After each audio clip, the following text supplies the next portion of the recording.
And the Yeah. benefit as well of completely taking the pressure off. I mean, saying to yourself, I Absolutely. am explicitly not writing a novel at Yes. the moment. Yes. Yes. Yes. All I need to do is these two sides of Yes. moleskin. Yes. It's Meanwhile, your subconscious is quietly Well, my letting it subconscious is publish. making fuss. And I must admit, with students, I quite often don't tell, well, it depends. If I want to sell copies of The Broker Boy, I tell them the second half of that story, where it started. But if I don't, I try not to tell it, because we are so bad we're so default to goals yes. and Yeah. progress and Mm. and making more of it, and preferably on LinkedIn, as it Yeah. were. I think it's extraordinarily difficult a lot of the time. The number of people who look really uneasy when I start saying the point of it is that it's pointless, if you see what I mean. That it doesn't have a goal or a purpose, it just has to be Yeah. there. And it takes the time it takes as well. Yeah. I mean, Yes. I started writing the current, thankfully nearly finished book in 2019. So it will have been a full 7 years. And I was thinking about it for a year or so before that. And in a sense, I mean, that's the most extraordinarily unproductive thing I could possibly have chosen to do. And if you work it out, I mean, it's a long book, but if you work it out at number of words per day, it's a minuscule number. And it took me, Mm. I don't know, 3 years to write the first draft, and then it took me another year to do the next day. And I was working on it most days. I mean, it's a terrible, terrible use of time by any sort of modern measured metric, but it's the only way to produce the thing that has come out the other end. And I love the fact that it's such a sort of anti-capitalist, anti-productive thing to do, to sit down and say, I am going to create a work of art in the form of words out Mm. of my head, and it will take however long it takes, and it will end Yes. up being the shape that it ends up being. And what I care about is that it should be as good as it can be. Yeah. But actually, I don't really care about much else in the context of actually producing the book. A lot of us, we tend to put all our writing practice and skills and energy into the current big project. Mm. And when you actually look at painters and dancers and composers, maybe, and so on, we say, okay, we produced 80,000 words over 5 years. How much sense does that make? But what we're not often doing is doing lots of drawings. We're not, or the other things that painters do. They're always messing with stuff. You know, the final finished painting is a much smaller part of their overall work process Mm. a lot of the Mm. time. Whereas for a lot of us, I think, I mean, obviously, I know writers who do lots of messing around in notebooks and write short stories and so on. But I think a lot of us tend to expect our big current project to be all our writing. Mm. Mm. Which isn't to say that's the wrong approach. It's just to say that it makes the maths of words per minute or Yeah. words per week Yeah. look rather different, I think. Yeah. And also some of us, edit as we go and write incredibly slowly. The most that Yeats ever wrote in a day was something like 6 words Oh, wow. of a poem, And he did all right. and he did okay. Yes. Mm. Pretty Yeah. good poems. He Yeah. found his method, his Yeah. process. Exactly. Yeah. I And love that it's so different for yeah. every individual as well. I mean, Yes. when I was first starting to think that maybe I might want to try and write something, I devoured everything the internet had to offer about how to write. And I bought a load of books about how to write. Um, and they all told me different things. And it, Mm. Yep. and it was incredibly useful. I sort of tested Yeah. lots and lots of them out. But where I've landed is not the same as the sort of working pattern or thought pattern or process of any other writer I know. And it's Mm. great because it works for me, and what works for them works for them. I mean, one of the things I'm always trying to do on my Substack, the Stitch of Writing, is to try and bring in everything I know of how others Yes. work. Yeah. Because what's so fascinating is we have such incredibly different processes, which are kind Yes. of all aimed at the same end, but we Yeah. approach them incredibly differently. And so I'm always trying to bring in the fact that people do it very differently. And for some people, if you talk about, it makes total sense to hurl out a really shitty first draft and then edit. Some people do, but the shitty first draft is the shitty first draft of a sentence, and then they edit it and edit it and Yes. edit it, Yes. and then they move on to the next Oh, sentence. Other oh my people do it with whole gosh. novels, That and so sounds on. Yeah. And Yeah. neither is right. And hopefully, if I'm suggesting lots of different ways, I do think it's almost unavoidable that there is some kind of write edit cycle that goes on. There's some kind of producing the first installment of words, but some people edit in their heads, Yeah. and others only know what they think when they see what they say down on the page, and some only know what they think when they look back 3 weeks later and see what they said back then, and then they know what needs to be different.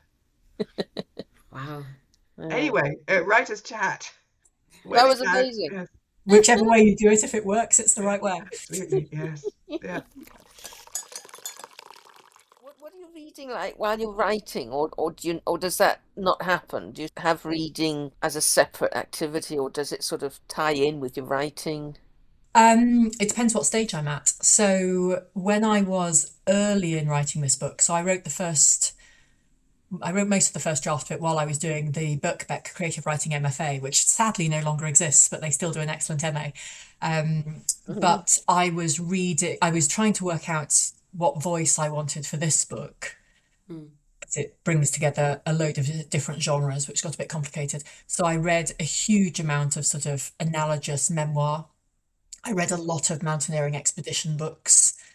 So I was reading sort of similar things. And then as I got further into writing it, I wasn't really, which I suppose was doing research in a sense. As I got further into writing it, I didn't want those voices changing what I was writing anymore. And so I was focused on the writing I was doing, and the only reading I was doing was stuff that I could sort of file in my head and throw away. So for a couple of years, I basically just read. There are some really good spy novels out there. I wasn't necessarily reading the really good ones. I was reading the ones that they were just sort of distractions past the time. Yeah. And explicitly, I didn't want anything that touched in any way on any of the topics or styles of writing that I was actually working on. And then when I was editing, I went back to some of the things that were more analogous to what I was doing to sort of, okay, I've got this problem here. How has somebody else solved this type of problem? Sometimes worked, often didn't. And at the moment, I seem to be reading really widely, actually. I'm reading biographies. I'm reading a wonderful new biography of a guy called Peter Matteson, who set up the Paris Review, among other things, was in the CIA, was a mountaineer, and was otherwise a sort of very strange mid 20th century American man. I'm reading more spy novels. I'm reading poetry at the moment. I'm currently reading a memoir about delivering parcels in Beijing. I mean, it's become hugely voracious again after a few years where I've been very much only reading for distraction whilst putting all of my energy into concentrating on writing. So I find it swings around a lot. Yeah. Any favourites? Well, the writer I go back to most of probably any writer is John le Carre. And his depictions of women are almost all terrible, and I find that difficult when I read him. But his ability to write character, the spy bit's great, and I love the spy bit, but his ability to write character and to use metaphor and structure as a way of telling a story, I think is better than almost anybody else out there. Breaking down Tinker Tailor Soldier Spy in order to talk structure. Yeah, I mean, it's just particularly for teaching, it's very difficult because you want as many people as possible to be able to relate to the stories you're talking about. And I wanted to talk about 5-act structure, so I ended up breaking down Pride and Prejudice and Tinker Tailor Soldier Spy because it struck me that most people would either have seen one of the movies or if they had never read the book. And with both of them, I thought, my God, this is extraordinarily considered a structure elegant, but when most people are reading it, they don't think, gosh, this is an elegant structure. They're just completely gripped by the move to and fro between the different elements. I think it's amazing. Now, I'm a massive le Carre fan as well. Also, the audiobooks, the BBC re-recorded them with Simon Russell Beale as Smiley, all the Smiley ones, and I should have a listen to They those. are fun. One of the things I used him for, actually. So, I mean, obviously, as you go through writing a long book, and my memoir basically reads, it's all true, but it basically reads like a novel, sort of stylistically, first person novel. And and there are certain things that you need to do while you're writing something that length. Like I had a situation halfway through the book where I needed to introduce 10 new characters all within the space of one scene. And that's just, I imagine Emma would agree with me on this. This is something that you would never recommend anyone should do. Because how do you differentiate them? And I mean, it's just not, but I had to do it because of the way that the were so hard. And I ended up, so there's a scene in The Honourable Schoolboy where Le Carre has this great big long boring committee meeting somewhere in Whitehall in which he introduces about 12 people all at once. And I ended up going to that scene and completely taking it apart and saying, who is he introducing, when, how does he split the time up, how does he differentiate between everyone, and almost stealing the structure of how he did that to use it to introduce members of my mountaineering team in Delhi in 2019. So that's sort of his sort of It does crop up. I mean, I tend to have very small casts and relatively rarely, just because of the way the stories seem to pan out, have lots of people in them. But yeah, absolutely, in teaching, it crops up all the time. yeah. Somebody's unavoidably got, X many people there. I'll find the chapter for you and Yeah, let you know which it is. I I'm find it also incredibly helpful. So, Andale, what are you working on at the moment? Um, I've just completed my MA with Stellenbosch University. So I handed in my corrections this week. So it's been, Congratulations. Oh, yeah, so It's wow. it's been a crazy 2 years and January doing corrections and yeah. So I'm happy Mm. that's done. And to celebrate my submission, I've been reading some South African writers, women, novels about love. I read Fabrics of Love by a lady named Lebo Mazibuko. And I read another one. I thought it was about love, but it was sure hectic. It's called, I don't know why I thought it's a story that involves love because the title actually says it's about mental health, okay. mental illness or health. So it's Well, that will be another description for love, The yes. two can go together. yeah, it's like the fragile mental health of strong women, and it has a very nice cover. Like I have it here, so it's like Oh, Oh, it's a lovely cover. yeah, but it's hectic. But I mean, I enjoyed the writing, so yeah. And I plan on reading The Lost Love of Akbar Manzel. Don't know if you've heard of it. It was released in the US as The Jinn Waits 100 Years. Yeah, all I right. think. Okay. Yeah. So Great. yeah, so I've been reading that just to step away from academia, but I've enjoyed doing my MA very much. So yeah, looking forward Yeah. to graduation next month. Step away from thinking really hard about books and just sort of enjoy them. Yes. Not Yeah. not be for all we go to books to show us how to deal with things that we want to deal with in our own fiction. Sometimes you just want to cozy up with something with the old feeling that you had before you were so Yeah. foolish as to become a writer and just roll around. I quite often reread actually for that, just go back to old friends, Yes. Yeah. just for a breather and a break. Um, What were you reading while you were writing Bruegel Boy? what was I reading? Well, I was writing Broken Boy. It took me 10 years from that, pretty Oh, much from that first notebook bit. So reading okay. quite a lot of things. And I started it partly because I was struggling to write the family novel, which was a series Yeah. of disasters, which I ended up documenting in This Is Not a Book About Charles Darwin, my memoir.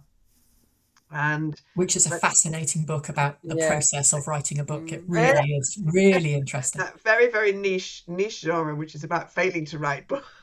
Yeah, but that's what it feels like most Well, of the it time. does. It just occasionally comes right. And certainly, I mean, part of it was part of the idea was that I did genuinely want to write about creative thinking in my family tree, but I really wanted to convey this thing that we all know sitting here, which is what it's like to write a book, day in, day out with with your bum on that chair. Yeah. And how ploddy it is sometimes, and how you keep going back and so on. So I was writing that, and in the middle of all of that, I also got commissioned to get started writing historical fiction, which was a lovely break because I wasn't having to imagine anything, thank goodness. But Yes. that had its own interesting, complications. It was a completely set format because it was part of Teach Yourself, so it had to fit the format that the Teach Yourself creative writing books all have, which didn't come very naturally, though. I did end up thinking, yeah, the person who designed this format really does know about teaching. So to be honest, I can't necessarily remember what I was reading. I do know that I avoid, during the first draft, a bit like Kate, I pick up writing voices incredibly easily. Yes. Yeah. And during the first draft, I find that's a genuine danger. Whether I'm reading some very, decently written but rather ploddy non-fiction about the period, it's horribly easy for a chunk of my description of the battle to end up sounding a bit like that textbook. And more seriously, is I love strongly flavored prose. I mean, if I read lots of Le Carre and then sit down and write, my own writing starts coming out like bad Le Carre. Yeah, which is great for him, but not good for the rest of us. And when I was writing the Mathematics of Love years ago, what my 19th century veteran of the Waterloo campaign sounded like when I'd been reading Raymond Chandler in the bath the night before. He suddenly started sounding slightly like Philip Marlowe. So I do, if I'm in first draft mode, I do actually keep clear of fiction almost completely.